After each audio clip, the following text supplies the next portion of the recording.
ఉన్నదని అంటున్నారు. ఆ చెత్త నా కొడుకే మున్సిపల్ మంత్రి ఉన్నాడు కదా 10 ఏళ్ళు. ఈ చెత్త పెరగడానికి, ఈ మోరీలు నిండడానికి, ఇవన్నీ సర్వ దరిద్రాలకు సర్వ రోగాలకు కారణం వాడే కాదా? ఆ మున్సిపల్ చెత్త కొని కాడ కట్టేయండి ఒకరోజు, అప్పుడు తెలుస్తుంది. 10 ఏళ్ళు మంత్రిగా ఉండి బలిచి బెంచ్ కార్లలో తిరిగిండు. ఇవాళ బెంచ్ కారు పంచర్ అయ్యి షెడ్డుకు పోయిందని ఆటోలలో తిరిగి మీ ముందర నటిస్తున్నాడు. ఇద్దరు బిల్లారంగాల ఆటోలలో సందు సందు తిరుగుతారు. ఏ ఇల్లు బాగుందో ఏ రాత్రి తుంకి కొల్లగొడతామో అని. ఏదన్నా వదిలిండ్రా? అదే కాంగ్రెస్ అధికారంలో ఉంటే, తెలుగుదేశం నాడు అధికారంలో ఉంటే ఔటర్ రింగ్ రోడ్ కానీ, హైటెక్ సిటీ కానీ, అంతర్జాతీయ ఎయిర్పోర్ట్ కానీ, ఈరోజు హైదరాబాద్ నగరంలో ఉన్న మెట్రో కానీ, కృష్ణానది జలాలు, గోదావరి జలాలు ఈ హైదరాబాద్ నగరానికి తరలించింది కాంగ్రెస్ పార్టీ, ఆనాడు చంద్రబాబు నాయుడు. నేను ఇవాళ అడుగుతున్నా, 10 ఏళ్ళు ముఖ్యమంత్రిగా ఉన్న చంద్రశేఖరరావు, 10 ఏళ్ళు మున్సిపల్ మంత్రిగా ఉన్న కేటీఆర్ హైదరాబాద్కి ఏం తెచ్చిండో చెప్పమని నేను అడుగుతున్నా.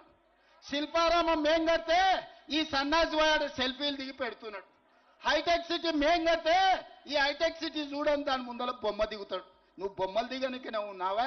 10 ఏళ్ళు మంత్రిగా ఉన్నావు, గాడిద పండ్లు తవ్వినవా?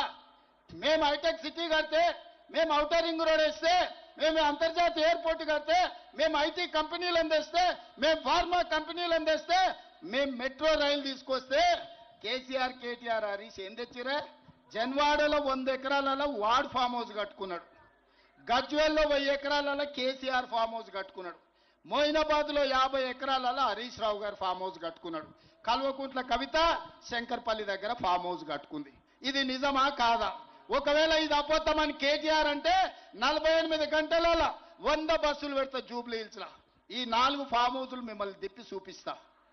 ఎక్కడికి వెళ్ళి వచ్చింది ఈ సొమ్ము? ఎక్కడ సంపాదించారు? రబ్బర్ చెప్పులు లేనోళ్ళు 100 ఎకరాల ఫామ్ హౌసులు వచ్చినాయి. ఎవనే జాగీర్ అది? ఏడికెళ్ళి సంపాదించారు ఇవాళ చెప్పమని నేను అడుగుతున్నా. ఇవాళ వాళ్ళు పేదోళ్ళని మభ్య పెట్టాలని, సానుభూతి పొందాలని చూస్తున్నారు. నేను అడగదలుచుకున్న మా అక్కల్ని, అమ్మా మీ సొంత అన్ననే ఒకవేళ మిమ్మల్ని ఇట్లే అవమానిస్తే ఊరుకుంటారా? సలాకి కాల్చి వాత పెడతారా? మీరు ఒక్కసారి ఆలోచన చేయండి. ఇవాళ నీచుడు, దుర్మార్గుడు, లాలూచి ఉన్నాడు ఎవడన్నా ఉన్నాడంటే 1000 కోట్ల రూపాయలు తెలంగాణను కొల్లగొట్టి సంపాదించుకున్న ఆస్తి. అందులో సగం కాకపోయినా చారాన వంతన్న సొంత చెల్లెలకి ఇస్తే సొంత చెల్లెలు తిడుతుందా?